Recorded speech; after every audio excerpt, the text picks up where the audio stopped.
Flow through పైప్స్లో next Chezy's equation. Chezy's equation V is equal to C√mi. ఇక్కడ V అంటే velocity of flow and C అంటే Chezy's constant, M అంటే hydraulic mean radius. దీని యొక్క ratio area of flow and wetted perimeter. So ఈ ratio important. ఇది suppose ఒక పైప్లో ఫుల్గా వాటర్ ఫ్లో అవుతూ ఉంటే ఏరియా ఆఫ్ ఫ్లో ఏమవుతుంది, area of the circle π/4d² wetted perimeter. ఈ పెరిమీటర్ చుట్టూ ఎంత వెట్ అయింది అంటే వెటెడ్ పెరిమీటర్ అంటే చుట్టూ వెట్ అయింది కాబట్టి దీన్ని మనం πd తీసుకుంటాం. సో మనకు d/4, పైప్కి d/4, ఏది a pipe flowing with fully water, so d/4 వస్తుంది. సో ఈ రేషియో అనేది ఇంపార్టెంట్. ఇక్కడ I అంటే hydraulic slope. Next pipes in series. Pipes in సిరీస్లో సపోజ్ 1 2 3 పైప్స్ సిరీస్లో కనెక్ట్ చేసినప్పుడు దాని యొక్క discharge and loss of it due to friction ఎలా వేరీ అవుతుందని మనకు దీని ద్వారా తెలుస్తుంది. ఇక్కడ discharge at AB is equal to Q1 that will be is equal to Q2 Q3. అంటే ప్రతి పైప్ దగ్గర డిశ్చార్జ్ అనేది సేమ్ ఉంటుంది ఎప్పుడైతే పైప్స్ సిరీస్లో కనెక్ట్ చేసినప్పుడు.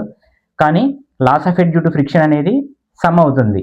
So HF1 plus HF2 plus HF3. So complete total loss of it due to friction ఏమవుతుంది series పైప్స్లో అంటే సమ్ అవుతుంది. Next pipes in parallel. మనం పైప్స్ని ప్యారలల్గా కనెక్ట్ చేసినప్పుడు దాని యొక్క డిశ్చార్జ్ ఎలా వేరీ అవుతుందంటే డిశ్చార్జ్ అట్ AB బయటకు వచ్చే డిశ్చార్జ్ ఏమవుతుందంటే Q1 ప్లస్ Q2 సమ్ అవుతుంది. అదే loss of it due to friction అనేది HF1 is equal to HF2. Next Dupuit's equation. Dupuit's equation అనేది నెంబర్ ఆఫ్ పైప్స్ మనం సిరీస్లో కనెక్ట్ చేసినప్పుడు సో ఆ పైప్ యొక్క డయామీటర్ అండ్ లెంత్ అనేది డిఫరెంట్ పైప్స్ని మనం కనెక్ట్ చేసినప్పుడు సో దాన్ని సింగిల్ పైప్తో రీప్లేస్ చేయాలంటే ఈ ఈక్వేషన్ అనేది యూజ్ అవుతుంది. ఆ ఈక్వేషన్ ఏంటంటే L/d⁵ is equal to so L1 ఈ small length of the pipe into d1⁵. So ఇలా సమ్ చేసుకుంటే మనకు ఈ కంప్లీట్ పైప్ని మనం సింగిల్ పైప్తో రీప్లేస్ చేయడానికి ఈ ఈక్వేషన్ యూజ్ అవుతుంది. Next power transmission. Power transmission అంటే సపోజ్ వాటర్ అనేది సడన్ హైట్లో ఉన్నప్పుడు దానికి హెడ్ ఉంటుంది. సో ఆ పొటెన్షియల్ ఎనర్జీని మనం కైనెటిక్ ఎనర్జీగా కన్వర్ట్ చేసి, కైనెటిక్ ఎనర్జీ అంటే డిశ్చార్జ్ కన్వర్ట్ చేసి ఆ డిశ్చార్జ్ తోటి మనం పవర్ ప్రొడ్యూస్ చేయొచ్చు. అది ఎలా అంటే ఈ ఈక్వేషన్ ద్వారా మనకు ఎంత పవర్ అనేది ప్రొడ్యూస్ అవుతుందని తెలుసుకోవచ్చు.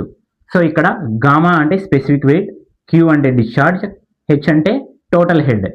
So gamma Q discharge into total హెడ్ని మనం loss of head due to friction అంటే ఫ్రిక్షన్ వల్ల ఎంత హెడ్ లాస్ అవుతుందని మైనస్ చేస్తే మనకు యాక్చువల్ పవర్ అనేది తెలుస్తుంది. నెక్స్ట్ ఎఫిషియన్సీ అంటే H minus HF/H.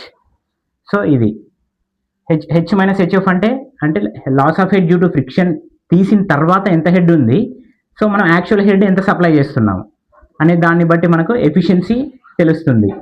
Next condition for maximum power. So maximum theoretical power produce చేయాలంటే లాస్ ఆఫ్ హెడ్ ఎంత ఉండాలి అంటే H/3. నెక్స్ట్ మ్యాక్సిమం మనము ఎంత పవర్ ప్రొడ్యూస్ చేయగలము సో హెడ్ ద్వారా అంటే మ్యాక్సిమం ఎఫిషియన్సీ అనేది 66.67%. ఈ వాల్యూ అనేది చాలా ఇంపార్టెంట్. ఇది డైరెక్ట్ క్వశ్చన్స్ చాలా ఎగ్జామ్స్లో అడిగారు. సో ఈ వాల్యూ అనేది కంపల్సరీ గుర్తుపెట్టుకోవాలి. నెక్స్ట్ ఈ మ్యాక్సిమం పవర్ అనేది ఈ HF = H/3 ఎలా వచ్చింది అంటే సో మనం కండిషన్స్ అప్లై చేస్తాం. మ్యాక్సిమం పవర్ రావాలంటే ఏం చేస్తాం, సో డిశ్చార్జ్ అనేది మ్యాక్సిమం ఉండాలి. ఎప్పుడైతే డిశ్చార్జ్ మ్యాక్సిమం ఉంటే మనకు మ్యాక్సిమం పవర్ వస్తుంది. అంటే డిఫరెన్షియేషన్లో మనకు మ్యాక్సిమం పాయింట్ రావాలంటే సో అది ఆ వేరియబుల్ని మనం 0తో డిఫరెన్షియేట్ చేయాలి, ఈక్వల్ చేసుకోవాలి డిఫరెన్షియేషన్. సో అప్పుడే మనకు మ్యాక్సిమా అనేది పాయింట్ వస్తుంది. సో ఇదంతా మీకు అనవసరం, ఎందుకంటే ఈ డిఫరెన్షియేషన్ ఇదంతా చేసిన తర్వాతనే మనకు HF = H/3 వస్తుంది. సో ఇది ఒక్కటి గుర్తుపెట్టుకుంటే చాలు. Loss of head due to friction అనేది హెడ్లో 1/3 ఉంటుందని. నెక్స్ట్ మ్యాక్సిమం ఎఫిషియన్సీ అనేది 66.67% ఉంటుంది. నెక్స్ట్ బయాన్సీ తెలుసుకునే ముందు ఆర్చిమిడిస్ ప్రిన్సిపల్ గురించి తెలుసుకోవాలి. సో ఆర్చిమిడిస్ ప్రిన్సిపల్ ఏమిటంటే ఏదైనా ఒక ఆబ్జెక్ట్ని మనం పార్షియల్గా కానీ కంప్లీట్గా కానీ ఒక ఫ్లూయిడ్లో డిస్ప్లేస్ చేసినప్పుడు దానిపైన అప్వర్డ్ ఫోర్స్ అనేది లిఫ్ట్ ఫోర్స్ అనేది యాక్ట్ అవుతుంది. అంటే ఈ ఆబ్జెక్ట్ని పైకి నెట్టే ఫోర్స్. సో ఆ ఫోర్స్ని మనం ఏమంటామంటే బయంట్ ఫోర్స్ అంటాం. సో ఈ బయంట్ ఫోర్స్ అనేది ఈక్వల్ టు ఇది ఏ దానికి ఈక్వల్ అవుతుంది అంటే weight of the fluid displaced by the body. అంటే ఏదైతే వాటర్ అనేది డిస్ప్లేస్ అవుతుందో దాని యొక్క వెయిట్ ఈక్వల్ టు ఈ buoyant force. So buoyant force is equal to specific weight of fluid, gamma అంటే specific weight of fluid into volume displaced. ఇక్కడ displaced volume, అంతేగాని ఈ complete volume of the object కాదు. ఇక్కడ వాల్యూమ్ డిస్ప్లేస్డ్ అంటే ఏంటిది, so ఇది ఎంతైతే ఇమ్మర్స్ అయిందో ఈ వాల్యూమ్ని తీసుకోవాలి మనం. Only this volume displaced. Suppose మీరు ఒక బోట్ తీసుకున్నారనుకోండి. ఈ బోట్ వాటర్లో వెళ్తుంది అంటే ఇప్పుడు మనం ఏ వాల్యూమ్ తీసుకోవాలా? ఏదైతే ఈ డిస్ప్లేస్డ్ వాల్యూమ్, ఈ వాల్యూమ్నే కన్సిడర్ చేసుకోవాలి. అంతేగాని కంప్లీట్ బోట్ వాల్యూమ్ కన్సిడర్ చేసుకోవద్దు. సో దీన్నే మనం డిస్ప్లేస్డ్ వాల్యూమ్ అంటాము ఇక్కడ. సో ఈ buoyant force is equal to specific weight into volume displaced. ఇది ఆర్చిమిడిస్ ప్రిన్సిపల్. ఈ ఆర్చిమిడిస్ ప్రిన్సిపల్ యూజ్ చేసుకొని బోట్స్, షిప్స్ కన్స్ట్రక్షన్ కానీ ఇవన్నీ ఈ ప్రిన్సిపల్ని యూజ్ చేసుకొని మనం మ్యానుఫ్యాక్చర్ చేస్తాము. నెక్స్ట్, సపోజ్ ఈ ఆబ్జెక్ట్ వెయిట్ అనేది బైండ్ ఫోర్స్ కంటే ఎక్కువ ఉంటే అది సింక్స్, అంటే మునిగిపోతుంది. సపోజ్ ఈ ఆబ్జెక్ట్ వెయిట్ అనేది బైండ్ ఫోర్స్ కంటే తక్కువ ఉంటే ఫ్లోట్స్, అంటే తేలుతుంది. Hydraulic machines. సో ఈ హైడ్రాలిక్ మిషన్స్ అనేవి ఎందుకు యూజ్ అవుతాయి అంటే హైడ్రాలిక్ ఎనర్జీ నుంచి మెకానికల్ ఎనర్జీగా కన్వర్ట్ చేయడానికి, లేకపోతే మెకానికల్ ఎనర్జీ యూజ్ చేసి హైడ్రాలిక్ ఎనర్జీని బిల్డప్ చేయడానికి. సో బోత్ పర్పస్ యూజ్ అవుతాయి కాబట్టి వాటిని మనం హైడ్రాలిక్ మిషన్స్ అంటాము. సో ఇందులో ఫస్ట్ మనం టర్బైన్స్ గురించి తెలుసుకుందాం. టర్బైన్స్ అంటే హైడ్రాలిక్ ఎనర్జీని యూజ్ చేసి మెకానికల్ ఎనర్జీగా కన్వర్ట్ చేయడానికి యూజ్ అవుతాయి. సో ఈ టర్బైన్స్ అనేవి 2 టైప్స్. ఒకటి ఇంపల్స్ టర్బైన్స్, ఇంకొకటి రియాక్షన్ టర్బైన్స్. సో ఇంపల్స్ టర్బైన్లో ఇంపార్టెంట్ వన్ వచ్చేసి పెల్టన్ వీల్. సో ఈ పెల్టన్ వీల్లో ఒక 4 ఇంపార్టెంట్ పాయింట్స్ ఉంటాయి. అవి కంపల్సరీ ఎగ్జామ్కి గుర్తుపెట్టుకోవాలి. పెల్టన్ వీల్ అనేది axial flow impulse turbine number 1.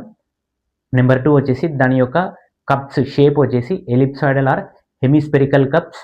Number 3 దాని యొక్క డిశ్చార్జ్ అనేది యాక్సియల్ ఉంటుంది కాబట్టి యాక్సియల్ థ్రస్ట్ అనేది 0. అండ్ బకెట్ యొక్క క్యాంబర్ యాంగిల్ వచ్చేసి 160 to 165 డిగ్రీస్ ఉంటుంది. సో ఈ పెల్టన్ వీల్లో ఈ 4 ఇంపార్టెంట్ పాయింట్స్ మీదనే ఎక్కువ క్వశ్చన్స్ అడిగే ఛాన్సెస్ ఉన్నాయి. నెక్స్ట్ వచ్చేసి రియాక్షన్ టర్బైన్స్. రియాక్షన్ టర్బైన్స్లో 2 ఉంటాయి. ఒకటి ఫ్రాంచిస్, ఇంకోటి కెప్లాన్ టర్బైన్. ఫ్రాంచిస్ అనేది inward radial flow turbine. Next ఇందులో వెలాసిటీ ట్రయాంగిల్స్ అవన్నీ నెంబర్ ఆఫ్ చాలా ఉంటాయి, కానీ మనకు ప్రాబ్లమ్స్ అడగరు కాబట్టి మనం ఓన్లీ థియరీ మీద ఫోకస్ చేయాలంటే ఫ్రాన్సిస్ టర్బైన్ అనేది inward radial flow turbine. Next Kaplan turbine. Kaplan turbine అనేది ఇలా ఉంటుంది అపీరియన్స్ వచ్చేసి. నెక్స్ట్ దీనికి water flows parallel to the axis of the rotation of the turbine. Water అనేది ఇలా ఫ్లో అవుతాయి, అంటే ఈ షాఫ్ట్ యొక్క రొటేషన్ అయ్యే షాఫ్ట్ యాక్సిస్కి ప్యారలల్గా ఫ్లో అవుతాయి. Water flows parallel to the axis of the turbine. And next ఈ క్వశ్చన్ చాలాసార్లు అడిగారు. అంటే ఫిక్స్డ్ వెయిన్స్ ఉంటే అది ప్రొపెల్లర్ టర్బైన్ అంటాం. అదే వెయిన్స్ని అడ్జస్టబుల్ చేస్తే, ఈ వెయిన్స్ని అడ్జస్టబుల్ చేసేటట్టయితే దాన్ని మనం కెప్లాన్ టర్బైన్ అంటాం. Next specific speed. Specific speed of a turbine అనేది formula n√p/h⁵. Next specific speed అనేది 30 ఉంటే అది పెల్టాన్ వీల్కి స్పెసిఫిక్ స్పీడ్ అనేది 30 ఉంటుంది. 60 to 300 ఇది ఫ్రాన్సిస్ టర్బైన్కి స్పెసిఫిక్ స్పీడ్. నెక్స్ట్ కప్లాన్ టర్బైన్కి గ్రేటర్ దాన్ 300 RPM, ఇది RPMతో డినోట్ చేస్తాము. గ్రేటర్ దాన్ 300 ఉంటే అది కెప్లాన్ టర్బైన్. సో ఈ స్పెసిఫిక్ స్పీడ్ అనేది ఆఫ్ టర్బైన్ అనేది గుర్తుపెట్టుకోవాలి కంపల్సరీగా. ఇది నెంబర్ ఆఫ్ టైమ్స్ ఈ క్వశ్చన్ అనేది అడిగారు. Next hydraulic machines. హైడ్రాలిక్ మిషన్స్లో పంప్స్ గురించి తెలుసుకుందాం. పంప్స్ అనేది మెకానికల్ ఎనర్జీ యూజ్ చేసుకొని హైడ్రాలిక్ ఎనర్జీ డెవలప్ చేయడానికి యూజ్ అవుతాయి. ఈ పంప్స్లో మెయిన్గా 2 టైప్స్ ఉంటాయి. ఒకటి రెసిప్రొకేటింగ్ పంప్, ఇంకొకటి సెంట్రిఫ్యూగల్ పంప్. సో ఇక్కడ రెసిప్రొకేటింగ్ పంప్లో piston, crank and connecting rod arrangement ఉంటుంది. క్రాంక్కి మనం పవర్ ఇచ్చి రొటేట్ చేసినప్పుడు ఈ పిస్టన్ అనేది ఫార్వర్డ్ బ్యాక్వర్డ్ మూవ్ అవుతుంది.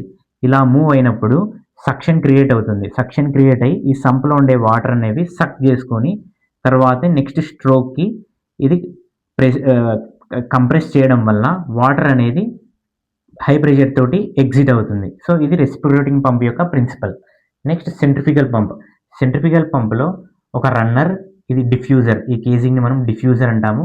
Diffuser and suction line, delivery line ఉంటుంది.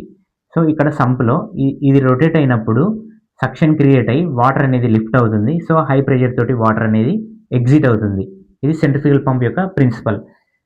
Next specific speed of a pump యొక్క సెంట్రిఫ్యూగల్ పంప్ యొక్క స్పెసిఫిక్ స్పీడ్ ఏమవుతుందంటే n√Q/h⁴.